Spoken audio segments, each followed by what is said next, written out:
Bien, hermanos, ya tienen sus Biblias abiertas ahí en la porción que vamos a estudiar en esta mañana en Romanos capítulo número 3, versículos número 9 al versículo número 11. Y el título de este mensaje es el diagnóstico divino de la condición humana. El diagnóstico divino de la condición humana. Posiblemente usted ha recibido en alguna época en su vida, no todos, pero algunos, la orden de ir y hacerse un examen comúnmente llamado como imágenes de resonancia magnética o comúnmente conocido en inglés por las siglas de MRI. Es ese examen que le hacen a la persona donde lo introducen en un tubo, le ponen su bata a la persona, la introducen en ese tubo y ese tubo lanza unas ondas radiomagnéticas que trabajan en el cuerpo y esas ondas son capturadas por una computadora y puede capturar miles de imágenes de los órganos de nuestro cuerpo o también un video, de acuerdo a lo que el doctor quiera hacer. Y el punto es que de acuerdo a la ciencia o al tiempo en el que estamos viviendo, esa es la forma más precisa de sacar un diagnóstico en una persona, porque permite ver los órganos del cuerpo en una segunda dimensión, de un ángulo que no se pueden ver exteriormente. Entonces, si usted es una persona que le ha ocurrido eso, o conoce a alguien que lo han mandado a hacerse un tipo de este examen, sabe que le entregan una lista larga, un diagnóstico extenso que le habla de cada una de las partes de su cuerpo o la parte específica que le hayan mandado examinar, y generalmente el diagnóstico es muy preciso y de acuerdo a al resultado usted tiene que seguir un procedimiento adecuado, diagnosticado por el doctor, prescrito por el doctor para que pueda tener la sanidad física. Bueno, en esta mañana yo quiero utilizar esta analogía para compararla con el pasaje que nosotros estamos leyendo. Y no solamente los versículos número 9 al 11, sino que los versículos 9 hasta el versículo número 20, pero eso será en las próximas 2 semanas. En esta mañana nos concentraremos únicamente aquí. Y quiero, a manera de ver nuestro contexto de lo que hemos estado estudiando, leer el versículo número 9. Dice Pablo haciendo 2 preguntas y respondiéndose él a sí mismo, pero más bien respondiendo a sus lectores. Y antes de leer el versículo 9, quiero pedirles, hermanos, que entendamos que esta carta fue escrita a creyentes. Y que no veamos este pasaje de la Escritura en esta mañana como diciendo, es que eso es para los no creyentes. A nosotros no nos aplica en esta mañana. No, si fue escrita para creyentes, necesitamos de entender que los romanos tenían que ver lo que les había ocurrido en Cristo Jesús, la condición previa en la que se habían encontrado antes de haber experimentado la salvación, y de igual manera nosotros. Dice Pablo en el versículo número 9, que pues, ¿somos nosotros mejores que ellos? En ninguna manera, pues ya hemos acusado a judíos y a gentiles que todos están bajo pecado. Note la palabra o el verbo que dice, están bajo pecado. Algunas personas argumentando que este versículo únicamente hablaba de los incrédulos romanos de la época en la cual Pablo escribió, no se aplica a nosotros. Pero eso es negativo.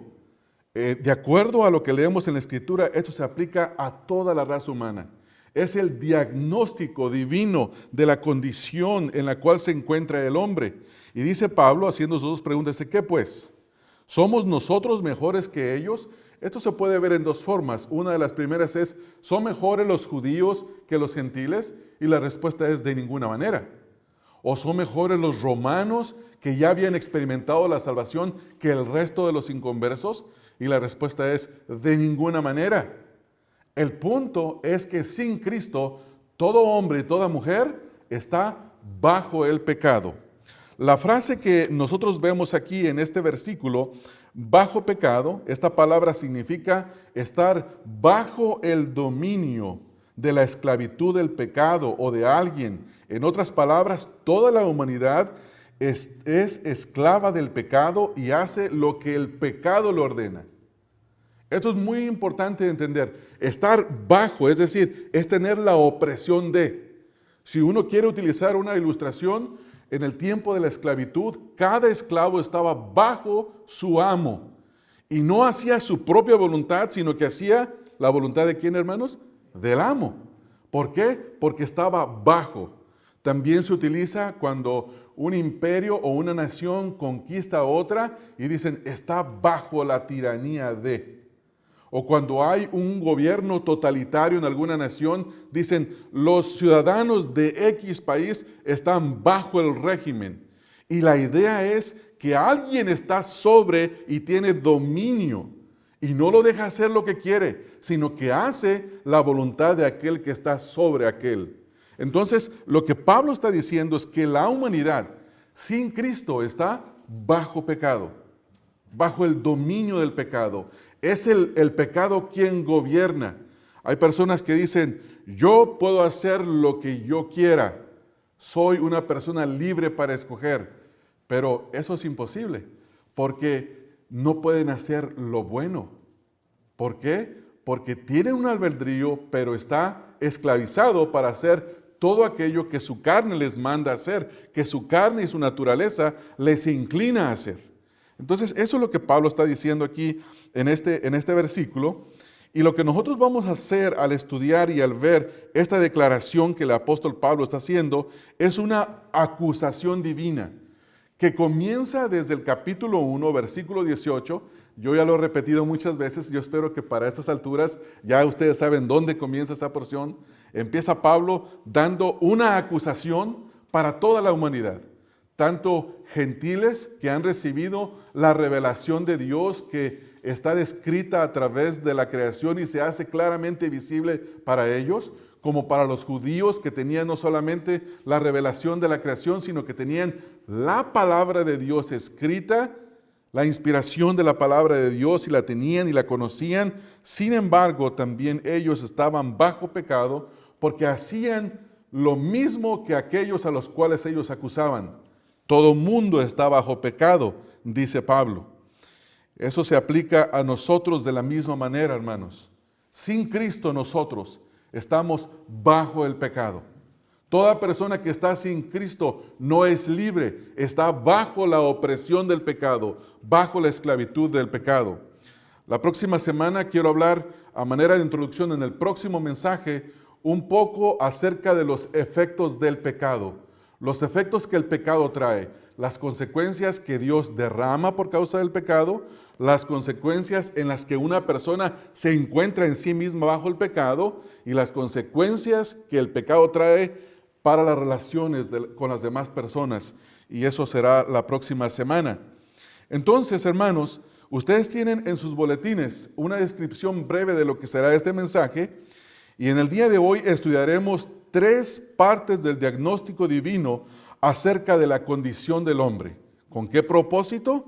Con el propósito de que con nosotros conozcamos nuestra condición y vayamos a Dios en búsqueda de sanidad divina.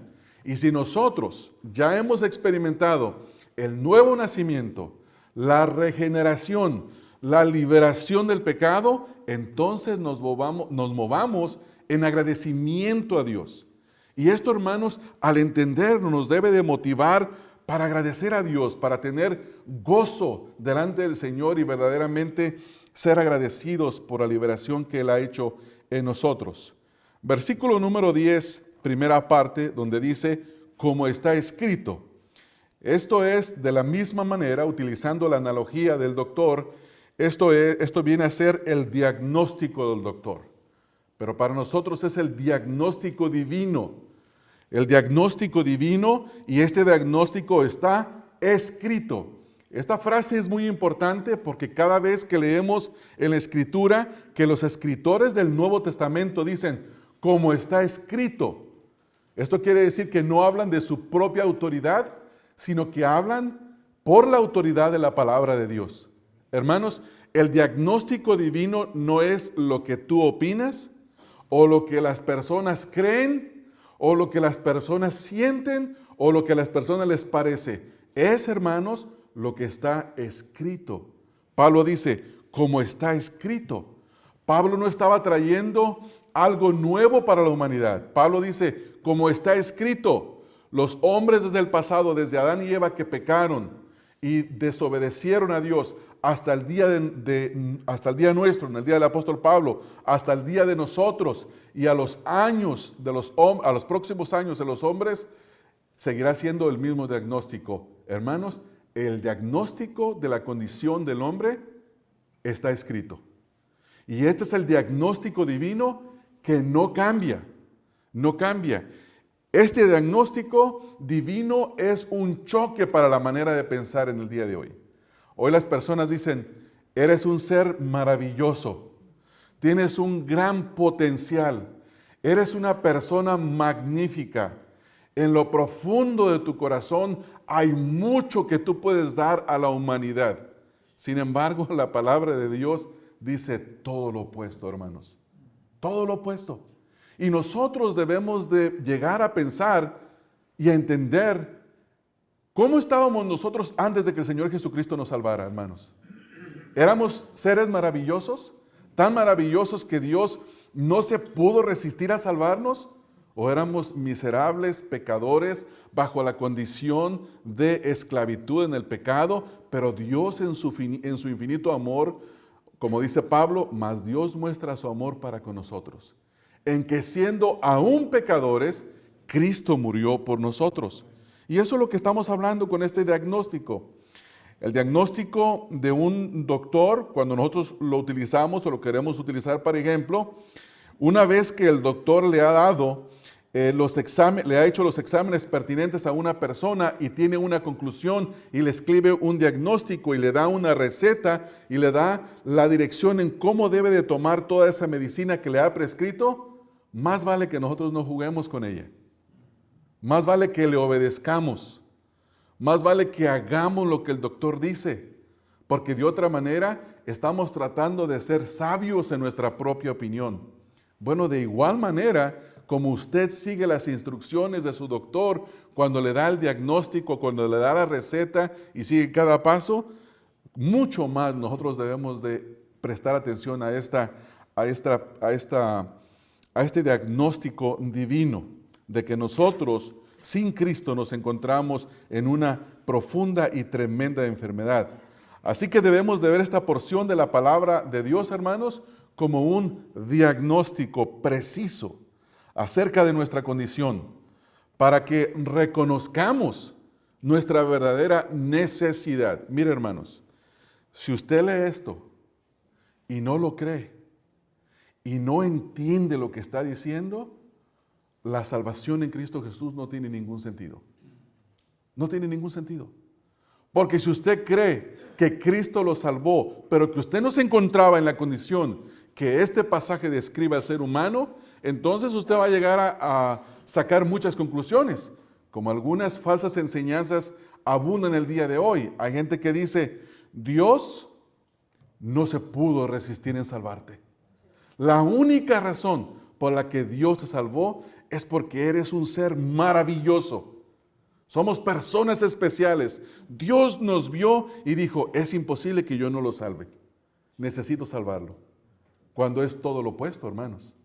Cuando dice la Escritura que todo el mundo, tanto judío como gentil, está acusado por Dios y está bajo el pecado.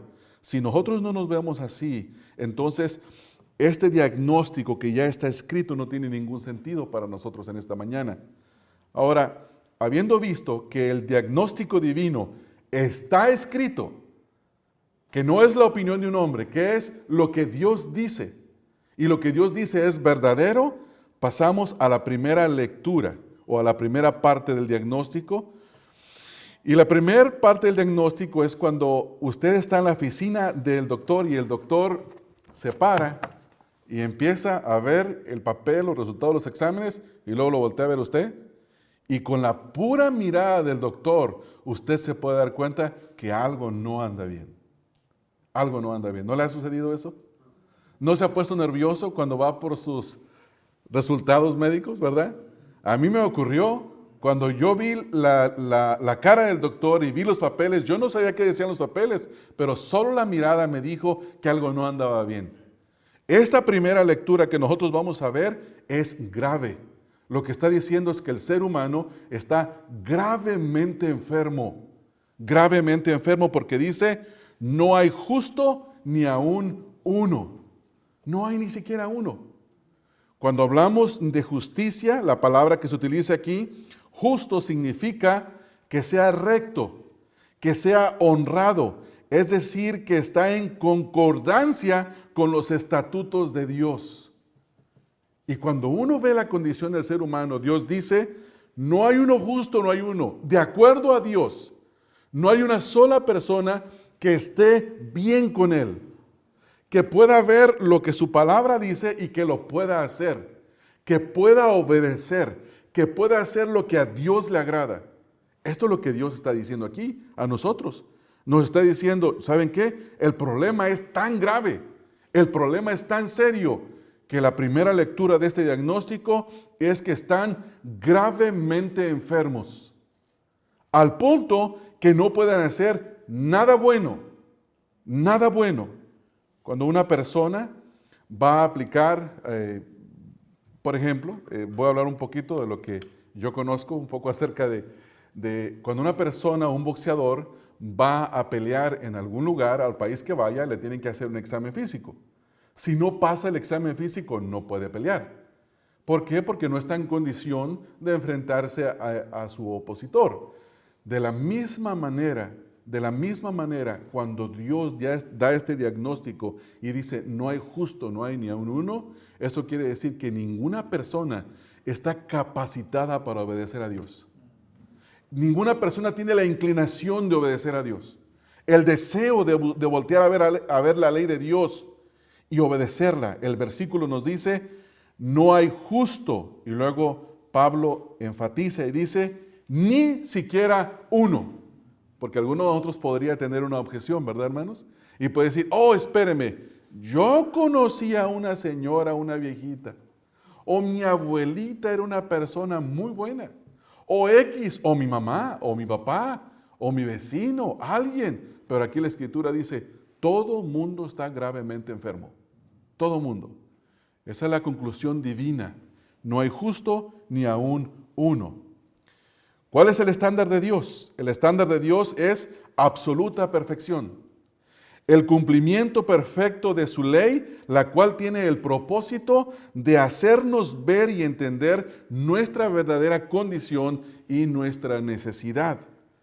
En el libro de Deuteronomio, capítulo 27, versículo número 6, dice, maldito el que no confirmare las palabras de esta ley para hacerlas. Y dirá todo el pueblo, amén. ¿Qué es lo que está diciendo aquí? Moisés, Dios a través de Moisés. Dice, maldito todo aquel que no confirmare, todo aquel que no esté de acuerdo, todo aquel que no pueda hacer. Dice, maldito todo aquel que no confirmara las palabras de esta ley para hacerlas. La palabra confirmar tiene que ver con estar de acuerdo, decir, sí, sí es cierto. Este es el estándar bajo el cual el hombre debe de conducirse. Y la obligación que tiene es hacerlo. Y cada persona debe de decir, amén. Esa es la verdad. Eso es lo justo. Déjenme leerles la Nueva Versión Internacional. Primero leí la Reina Valera 60.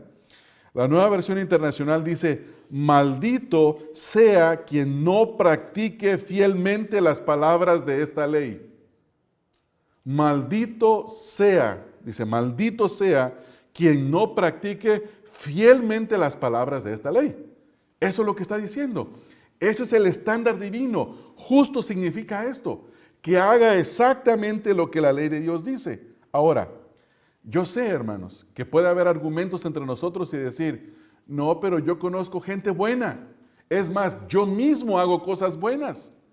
Y yo creo que esas cosas buenas que yo hago le agradan a Dios.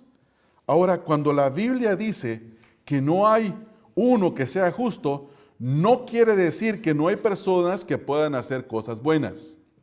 No estamos hablando de eso. No, aquí estamos hablando de alguien que no es lo suficientemente justo como para tener comunión con Dios y pasar la eternidad en su presencia. Quiero explicarlo de esta manera. El Señor Jesucristo dijo en Mateo 7:11, Mateo 7:11, fíjese lo que el Señor Jesús dice.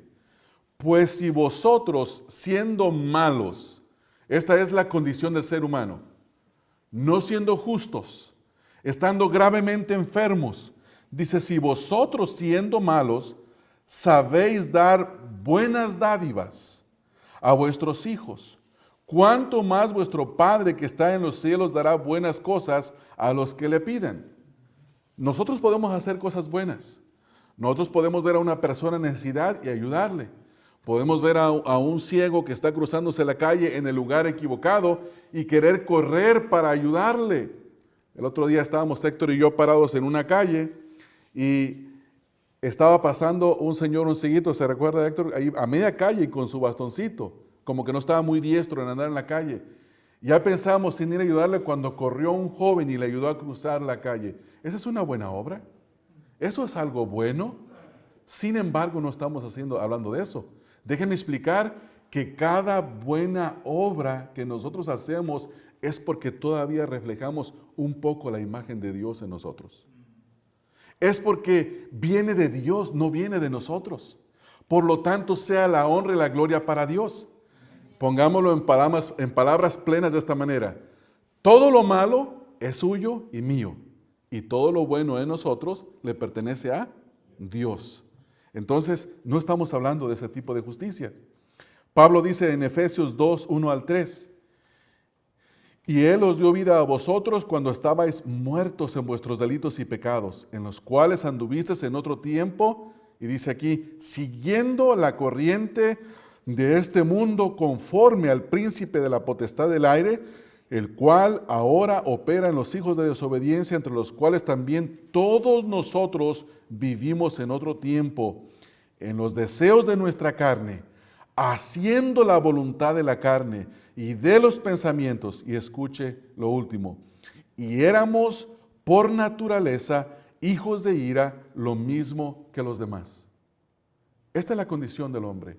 El hombre en sí mismo, sin Cristo, es hijo de ira, merece la ira de Dios. ¿Por qué? Porque no es justo. Ahora, cuando usted y yo nos conocemos, cuando usted y yo conocemos los estándares y los estatutos de Dios, nos damos cuenta de que quedamos cortos y que somos incapaces de cumplirlos. En la escuela dominical se hizo la mención de que yo puse el ejemplo de que si tuviéramos la ley de Dios escrita en la pared de nuestra casa y nos paráramos frente a ella y dijéramos, hoy me propongo obedecer todos los mandamientos de esta ley.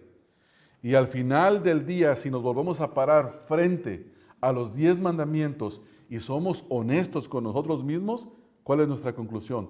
Hemos fallado. Hemos fallado en todos, en todos. ¿Por qué? Porque nadie puede amar al Señor, a Dios, con todo su corazón, con toda su mente, con toda su alma y con todas sus fuerzas. Hermanos, nosotros en nuestra mente, ni siendo cristianos, podemos amar a Dios perfectamente. Eso es imposible. Sin embargo, ese es el estándar de Dios. Ese es el estándar de Dios. Absoluta perfección. No somos justos porque cuando escuchamos la ley de Dios, no la percibimos, hermanos. No la percibimos. Y esto me lleva a mi tercer punto, y es que la tercera parte del diagnóstico es el problema de comprensión. Dice el versículo número 11, no hay quien entienda. No hay quien entienda. ¿Qué significa esto? Que el hombre no es capaz de comprender la voluntad de Dios, ni de entender la rectitud de su justicia. El hombre no puede amar a Dios ni a su prójimo de tal manera que actúe justamente para con Dios y justamente para con su prójimo. Salmo 14, versículo número 2 y versículo número 4, dice, Jehová miró desde los cielos sobre los hijos de los hombres para ver si había algún entendido que buscara a Dios. Todos se desviaron, a una se han corrompido, no hay quien haga lo bueno, no hay ni siquiera uno. Versículo número 4. No tienen discernimiento todos los que hacen iniquidad, que devoran a mi pueblo como si comiesen pan y a Jehová no invocan.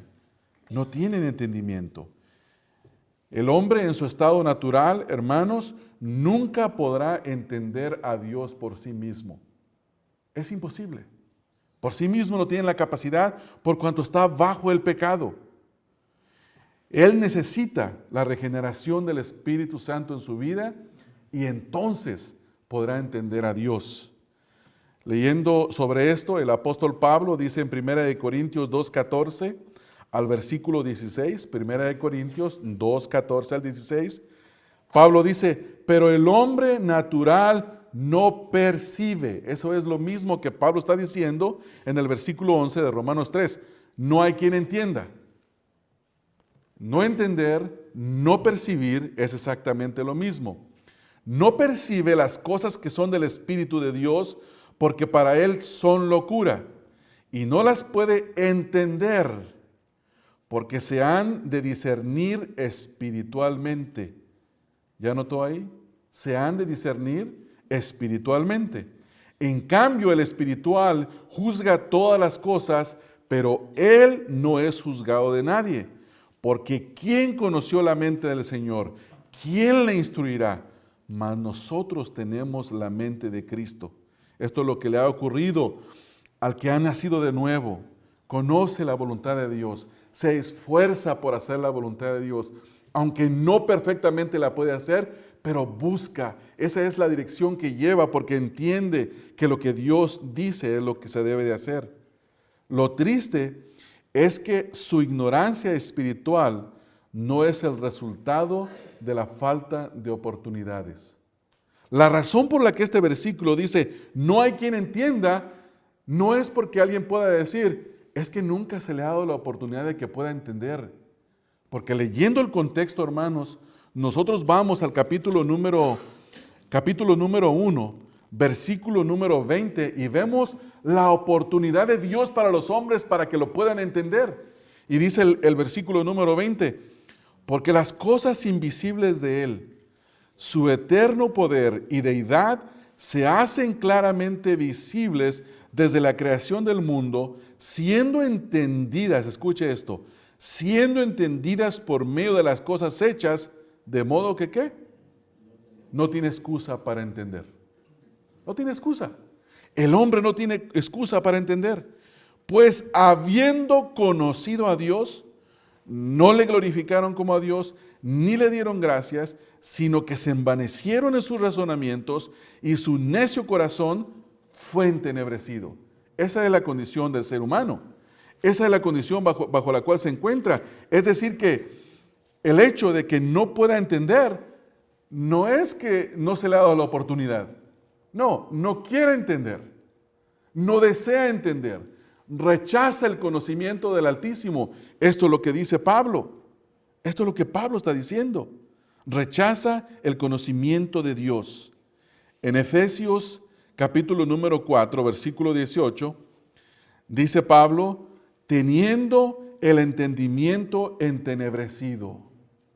El hombre tiene el entendimiento entenebrecido. Está ajeno a la vida de Dios por la ignorancia que en ellos hay. Ahora escuche lo siguiente. La base de esta ignorancia es la dureza de su corazón. El hombre es culpable por no querer entender, por no querer desear. ¿Por qué? Porque el corazón que tiene es un corazón duro. Es un corazón, hermanos, que lo mueve, que lo empuja a hacer lo malo. No desea lo bueno. Y esto nos lleva, hermanos, a nuestro cuarto punto. La cuarta parte del diagnóstico es la falta de deseo por el bienestar. Note lo que dice el versículo número 11, la segunda parte. No hay quien busque a Dios. O sea que no hay un deseo de buscar a Dios. De decir, de Dios viene todo lo bueno, lo que yo necesito. Necesito de buscar a Dios porque de Él viene mi bienestar. Eso lo entendemos cuando estamos en Cristo, ¿no es así, hermanos? Cuando estamos en Cristo, hermanos, ¿sabe cuál es nuestra conclusión? Dios me hizo a mí. Yo no me hice a mí mismo. Dios me sostiene a mí. No me sostiene el ejercicio que yo hago, la dieta que yo como. Es Dios quien me está sosteniendo. Y esa conclusión me lleva a buscar a Dios. ¿No es así? Pero el hombre que está sin Cristo, el hombre natural, no busca a Dios. Esta es una cita directa, hermanos, del versículo que ya leímos en el Salmo 14, versículo 2, donde dice: Jehová miró desde los cielos entre los hijos de los hombres para ver si había algún entendido que buscara a Dios.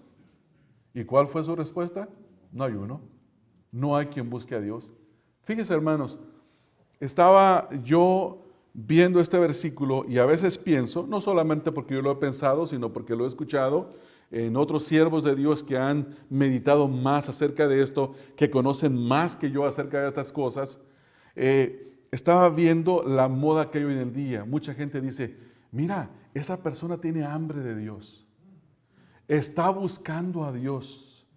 Y en base a eso hay todo un movimiento en Estados Unidos que ya se corrió a Latinoamérica y en inglés se llama Friendly Seeker Movement, el movimiento de los buscadores amigables. No sé si esa sería la mejor traducción, pero la idea es que hay gente que está buscando a Dios y la iglesia tiene que crearles un ambiente para que ellos se sientan bien dentro de la iglesia y encuentren a Dios. Y hay un empuje grande para eso, muy grande. Y ustedes saben que eso ha afectado toda nuestra adoración dentro de la iglesia. Yo lo he repetido muchas veces acá, pero lo voy a volver a decir. Se quitaron las bancas, se quitaron los púlpitos, porque este púlpito como que implica una cierta autoridad. No implica, tiene la autoridad de la palabra de Dios, no la madera, pero lo que se dice desde acá cuando se dice lo que la Biblia dice. Hay una autoridad que está sobre todos. Pero cuando los pastores se ponen con su mesita a un lado, su vasito de agua, no traen Biblia, nomás traen el puro, ¿dónde quedó el boletín? Por aquí quedó, por algún lugar, el puro boletín, y le leen un versículo a los hermanos y les dicen: hermanos, pues esto es lo que yo pienso, esta es mi opinión, esto es lo que yo creo, con el ánimo de que los no creyentes, los que están buscando a Dios, lo encuentren. Pero aquí el versículo me dice que no hay quien busque a Dios. No hay personas que están buscando a Dios, hermanos. No hay una sola persona. Y yo sé que hay objeciones en cuanto a eso. Y hay gente que dice: no, pero es que yo he visto. Hermanos, la gente busca la paz, ¿no es así? Alguien que puede venir a la iglesia y decir: es que me siento mal, oren por mí porque no tengo paz. Ellos quieren paz, pero no quieren al príncipe de paz. Hay gente que dice: ocupo de que Dios me sane. Ellos quieren sanidad, pero no quieren al doctor divino. La gente busca su bienestar, pero busca sus cosas a su manera sin buscar a Dios. Este es el problema. Uno de los comentaristas que leí en cuanto a esto tiene una descripción muy abrupta en cuanto a esto. Y le estaba diciendo a mi esposa y nos dio risa a los dos. R.C. Sproul, quien todavía vive, es un teólogo de nuestro tiempo, escribiendo sobre este versículo, dice: yo solo tengo una opinión en cuanto a esto. Y él dijo: es mi opinión. Dice: creo que no hay quien busque a Dios. Y decir que hay gente que anda buscando a Dios, perdone mi palabra, dice él, es estúpido. No tiene ningún sentido. Y dijo: voy a explicarlo de otra manera. Decir que hay gente que anda buscando a Dios y leer este versículo que dice: no hay quien busque a Dios, es estúpido. Bueno, déjeme explicárselo de otra manera si usted no me entiende. Este versículo dice que no hay nadie que busque a Dios. Y decir que hay gente que sí anda buscando a Dios es estúpido. ¿Me comprendió? ¿Ya? Hermanos, es una necedad de parte nuestra. Yo no me gusta utilizar mucha palabra. En inglés tal vez no son muy grave. Para nosotros, algunos en México, Latinoamérica, es un poquito fuerte la palabra. No nos gusta usarla. Yo no la estoy usando en el sentido despectivo ni porque quiero faltar el respeto a nadie. Pero no tiene sentido, ¿verdad, hermanos? No tiene sentido decir que sí hay quien busque cuando Dios me dice que no. Es como si yo le digo a mi hijo o a mi hija que se está vistiendo, a mi hijo que está poniendo alguna ropa, le digo: mira, ese pantalón te queda muy rabón y está tanto hacia arriba de su tobillo. Y dice, no, a mí así me gusta, yo creo que se siente bien. No, está rabón. No, no está. Está rabón. No, no está. Y si Dios dice, no hay quien busque a Dios, y nosotros te decíamos, Señor, espérame, sí hay quien busque a Dios. No hay, hermanos. No hay. ¿Cuántos versículos de la Escritura usted ocupa para saber que la Biblia dice que no hay quien busque a Dios? Con uno me basta. Y luego hay personas que dicen, déjame refutar tu argumento, hermano. Zaqueo andaba buscando a Dios. No, mis hermanos. Jesús andaba buscando a Zaqueo. Porque dijo, es necesario que hoy more yo en tu casa. Era el Señor quien andaba buscando a Zaqueo. Y era el Señor quien puso el deseo para que Zaqueo viniera y se encontrara con él. Porque es Dios el que busca. Y eso vamos a verlo ahorita en un poco más. Entonces, hermanos, ningún hombre busca a Dios. Déjeme decirle que todas las religiones del mundo son un intento de alejarse de Dios. No es el intento del hombre de buscar a Dios, como algunos dicen. Dicen, mira, en la India hay una imagen que es de un hombre que tiene no sé cuántas manos y dicen que ese es el Cristo de los hindúes. Dice, ellos en alguna manera están buscando a Dios. Pero la Biblia dice que no hay quien busque a Dios. Quiere decir que eso no es verdadero. ¿Sabe cómo debemos de interpretar eso? ¿Sabe cómo debemos de interpretar la religión del mundo? Como un intento de alejarse de Dios, por lo que dicen los versículos que ya leímos. Romanos 1:20 al 23. Porque las cosas invisibles de Él, su eterno poder y deidad, se hacen claramente visibles desde la creación del mundo, siendo entendidas por medio de las cosas creadas, de modo que no tienen excusa. Y luego dice, pues habiendo conocido a Dios, ¿qué hicieron, hermanos? No le glorificaron como a Dios, ni le dieron gracias, sino que se envanecieron en sus razonamientos y su necio corazón fue entenebrecido. Profesando ser sabios, se hicieron necios. Y el versículo 23 dice, y se crearon para sí mismos todas las religiones del mundo. Eso es lo que dice el versículo 23. Todas las religiones del mundo, y cambiaron la gloria de Dios incorruptible en semejanza de imagen de hombre corruptible, de aves, de cuadrúpedos y de reptiles. Toda religión del mundo no es un intento por buscar a Dios, es un intento por alejarse del único y verdadero Dios. Eso tenemos que tenerlo muy claro, hermanos. Y esa no es una opinión particular. Esta es la Escritura, lo dice claramente. Lo dice claramente la Escritura. Las religiones falsas del mundo son intento del hombre caído para escapar del Dios verdadero, hermanos. No para buscarlo. La tendencia natural de los hombres es procurar sus propios intereses, sus propios deseos y no buscar a Dios. La Escritura es muy clara en cuanto a esto, hermanos. Si vamos a algunas partes de la Escritura, vemos por ejemplo en Romanos capítulo número 6, en el versículo 37, Juan 6:37. Leemos nosotros aquí en la Escritura lo que la palabra de Dios dice con referencia a esto. Juan 6:37 dice, todo lo que el Padre me da, vendrá a mí. Y el que a mí viene, no le echo fuera. ¿Hay alguien que busque a Dios? La respuesta es no. Pero ¿qué pasa cuando alguien sí busca a Dios? Este versículo, gracias hermano, este versículo lo interpreta. ¿Cómo interpretamos que hay gente que sí está buscando a Dios? Lo está buscando porque Dios los está atrayendo así. Dice el versículo, todo lo que el Padre me da vendrá a mí, y el que a mí viene no le echo fuera. Hermanos, cuando a mí se me predicó el Evangelio y se me llamó al arrepentimiento para recibir el perdón de mis pecados y que viniera Cristo, hermanos, en mi experiencia, yo vine, yo busqué, yo deseé. Pero la realidad de todo eso es que Dios me trajo. ¿No es así?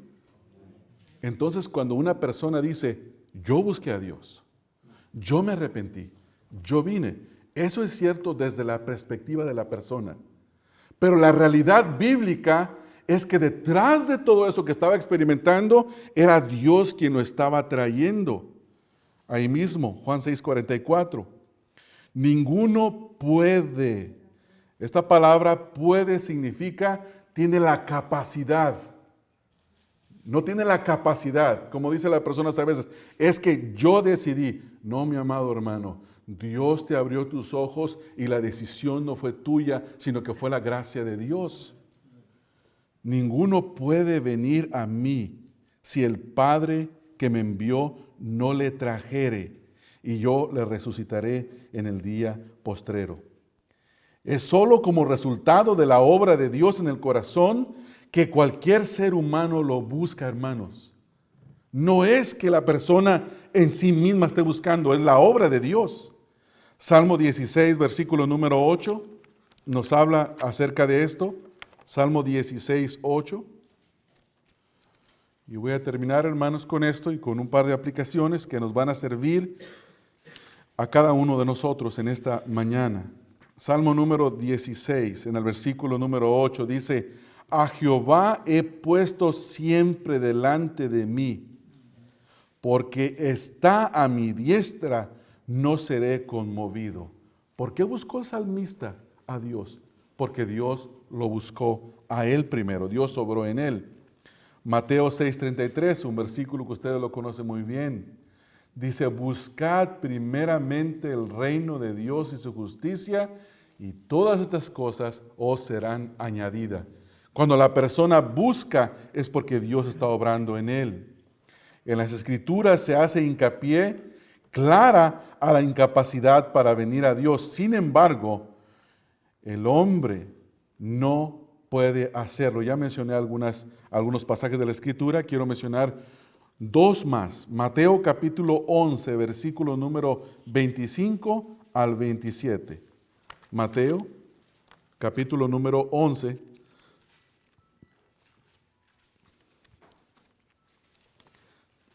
versículo número 25 al 27. Dice: en aquel tiempo respondiendo Jesús dijo: te alabo, Padre, Señor del cielo y de la tierra, porque escondiste estas cosas de los sabios y de los entendidos. ¿Y qué dice ahí, hermanos? Y las revelaste a los niños. ¿Cómo es posible que alguien pueda entender? Cuando Dios se lo revela. ¿Se recuerdan ustedes aquellos cuando el Señor Jesucristo le pregunta a sus discípulos: ¿quién dice la gente que soy yo?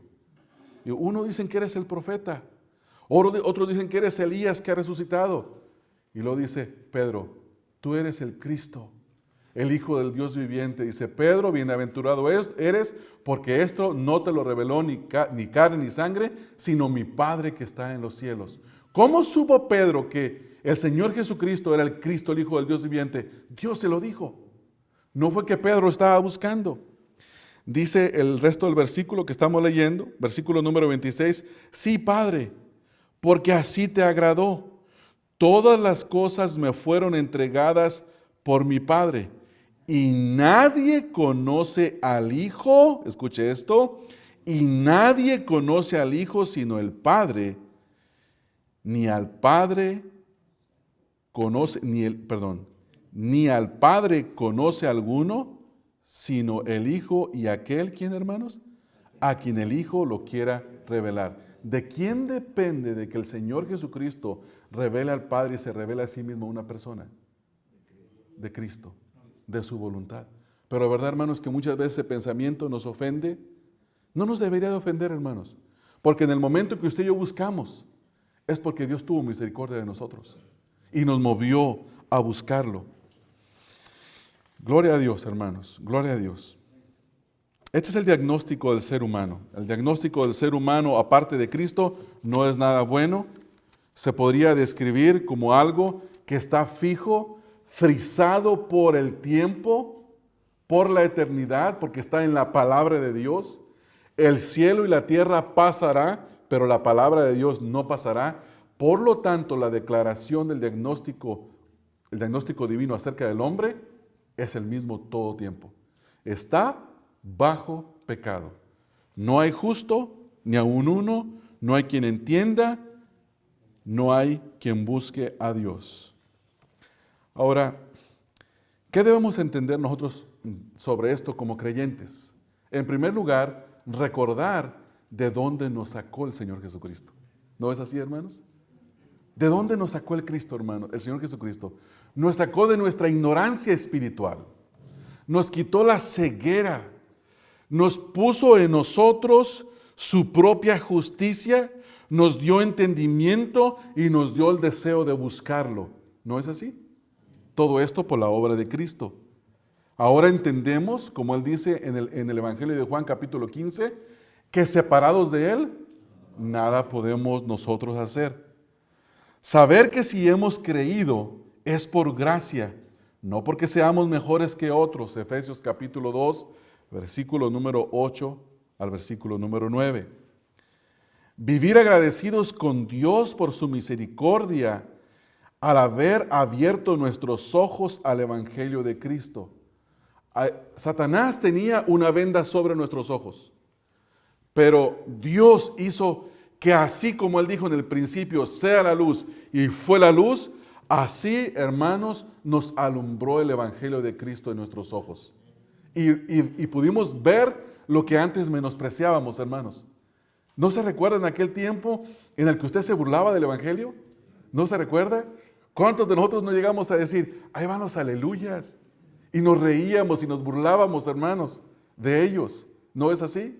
Algunos les dijeron malas razones, otros les aventaron piedras, otros hicieron de todo. Y ahora nosotros hacemos lo mismo. Y nos parece lo más justo y razonable por hacer. ¿No es así? Lo mejor, adorar a Cristo, servir a Cristo, estar bajo Cristo. Eso es lo que entendemos ahora. Ahora, para quienes no son salvos, posiblemente entre nosotros hay alguno en esta mañana que no entiende estas cosas y que se da cuenta que todo lo que he estado diciendo como que le parece locura. Para aquellos que no son salvos, necesita entender que no hay justicia en ti mismo para con Dios. No hay una manera en la que tú puedas hacer un suficiente número de buenas obras que te coloque en un buen estándar para con Dios, que te ponga bien con Dios, para que mejor me entiendas. No hay nada que nosotros podamos hacer. La Biblia dice, pero ahora, mira, lea conmigo aquí en Romanos 3, no estamos lejos, pero dice el versículo número 20, ya que por las obras de la ley ningún ser humano será justificado delante de Dios, porque por medio de la ley es el conocimiento del pecado. Y escuche esto ahora. Pero ahora, aparte de la ley, se ha manifestado la justicia de Dios. Yo no me puedo justificar. Yo estoy desnudo de una justicia necesaria para estar bien con Dios, pero hay una justicia que se me puede aplicar y es la justicia de Dios a través de Cristo Jesús. No puedes entender, ni tampoco desear, ni buscar a Dios por sí mismo. Ahora, hay que tener mucho cuidado con esto. Hay gente que dice, entonces, si yo no puedo entender por mí mismo, si no puedo buscar, entonces yo no tengo la culpa de no ser salvo, ¿verdad? Ese es el razonamiento. ¿No es así? Si depende que Dios me revele a su Hijo, si depende que Dios me traiga, entonces yo no tengo la culpa de nada. Entonces la culpa es de Dios por no salvarme. Que me salve cuando quiera. No, hermanos. El hecho de saber que tú y yo no podemos hacer nada nos debe de mover a clamar y a rogar misericordia a Dios. Saber que tú no te puedes arrepentir, mi amigo. Eso significa que tienes que clamar a Dios para que te conceda el arrepentimiento y no tener la actitud soberbia de decir que me salve si quiere. Eso es soberbia. Y Dios no salva a los soberbios. Dios salva a los humildes. Si tú te humillas, si tú reconoces que en ti mismo no puedes, que necesitas de que Dios tenga misericordia de ti, que te dé la justicia de Cristo, que te haga venir a Él, que te dé el deseo de buscarlo, de entenderlo, Dios te va a dar la vida nueva. Dios te va a dar el nuevo nacimiento, porque la Escritura dice, el que viene a mí no lo echo fuera. El Señor Jesús recibe a los humildes. La palabra de Dios dice, Santiago, dice que Dios resiste a los soberbios y da gracia a los humildes. No puede resistir a una persona humilde. Si tú tomas la actitud de decir que me salve cuando quiera, que al cabo yo no puedo hacer nada, eso es soberbia. Pero si dices que Dios tenga misericordia de mí, ya que de Él depende la salvación, voy a clamar por misericordia. Y si clamas por misericordia, Dios te va a salvar. ¿No es así, hermanos? Así es, así dice la palabra del Señor. Por lo tanto, que la honra y la gloria sean para el Señor en la salvación. Quiero leer por último un versículo en Lucas capítulo número 18, el versículo número 10. Perdón, no es un versículo, son varios versículos, es una pequeña parábola que el Señor Jesucristo dio a su audiencia y dice lo siguiente.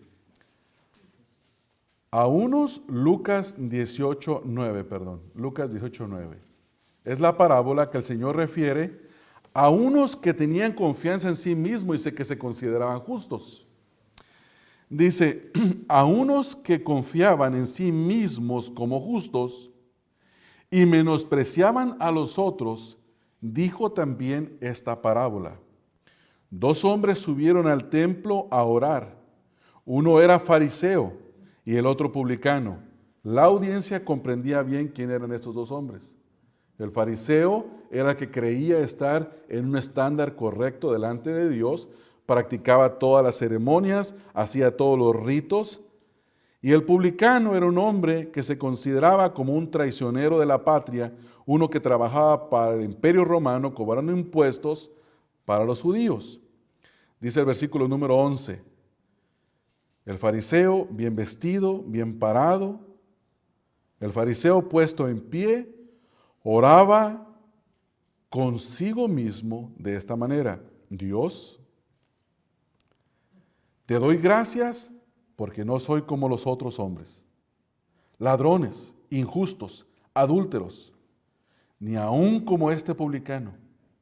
Ayuno 2 veces a la semana, doy diezmos de todo lo que gano. Y luego pasa a la actitud del publicano. Mas el publicano, estando lejos, ni siquiera se acercó, hermanos. No quería ni aún alzar los ojos al cielo, sino que se golpeaba el pecho diciendo, Dios, y escucha esas palabras, sé propicio a mí. Eso tiene que ver con Jesucristo, quien es nuestra propiciación. Sé propicio a mí, pecador. Ahora el Señor Jesucristo, quien es la verdad y quien siempre ha hablado verdad, dice la verdad sobre la salvación. Os digo que éste descendió a su casa justificado antes que el otro. Porque cualquiera que se enaltece será humillado, y el que se humilla será exaltado. Por eso estaba argumentando, hermanos, hace un momento, que cuando nosotros leemos porciones de la Escritura que hablan de que la salvación depende de Dios, no acusemos a nadie de decir, oh, es que ese es calvinista, por eso dice eso. No, hermanos, eso lo dijo Jesús, no lo dijo Calvino, para empezar. Eso lo dijo el Señor Jesucristo. Entonces, ¿cómo interpretamos esto? Humíllate delante de Dios. Y el que se humilla, el Señor le da vida eterna. Amén. Dios es bueno, hermanos. Él es bueno y es digno de ser honrado y adorado por nosotros en esta mañana, porque nos salvó, hermanos. No por obras de justicia que nosotros hubiéramos hecho, sino por su misericordia, por el lavamiento y por la renovación del Espíritu Santo. Amén. Vamos a orar, hermanos.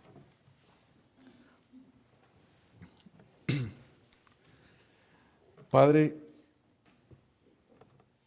te alabo y te bendigo, Señor, porque en un tiempo estando gravemente enfermo, Señor, siendo un hombre injusto, que no entendía nada, absolutamente nada de tus caminos, ni tampoco te deseaba, Señor. Tú me buscaste, Señor, y me diste la justicia que viene de ti, Señor, la justicia que es en Cristo Jesús. Me diste el deseo, Señor, me diste el poder para poder entender el Evangelio, Señor, y responder en arrepentimiento y fe. Me diste el deseo de venir a ti, Señor, arrepentido, buscándote, deseando que tú me salvaras, Señor. Y seguramente, Padre, que esa es la experiencia de cada uno de mis hermanos acá, en esta hora. Si es así, Señor, te alabamos y te bendecimos, Señor, porque tú nos salvaste, porque tú nos redimiste, Señor. Y ahora en Cristo Jesús nos has hecho nuevas criaturas. Tú nos amaste, Señor. Siendo aún pecadores, envías a tu Hijo a morir por nosotros. Ahora te quiero suplicar, Padre, que si entre nosotros hay alguien que se ha dado cuenta que no tiene esta esperanza y que está sintiendo el deseo, Señor, de venir a ti, de buscarte, de rogarte tu misericordia, tu gracia, tu perdón, Señor, tú le concedas venir y que lo pueda hacer manifiesto entre nosotros, Señor. Que pueda hablar de su necesidad y que pueda buscarte a ti, Señor, de tal manera que tú le concedas el perdón de sus pecados y la vida eterna. Yo te ruego, Señor, que nadie en este lugar se vaya de este lugar sin tener, Señor, paz contigo. Señor, trae salvación entre nosotros. Y si hay necesidad, Padre, de quedarnos y de hablar con algún amigo, con alguno de los que estamos aquí, algún hermano que tiene dudas, Señor, danos el tiempo de poder pasar tiempo delante de tu palabra, exaltando y glorificando tu nombre. Te ruego estas cosas, Padre, en el nombre de nuestro Señor Jesucristo. Amén. Amén. Amén. Este mensaje fue predicado por Ramón Covarrubias, quien es pastor de la Iglesia Bautista Emanuel. Para más información sobre el ministerio Estudia las Escrituras, visita la página www.estudialasescrituras.org.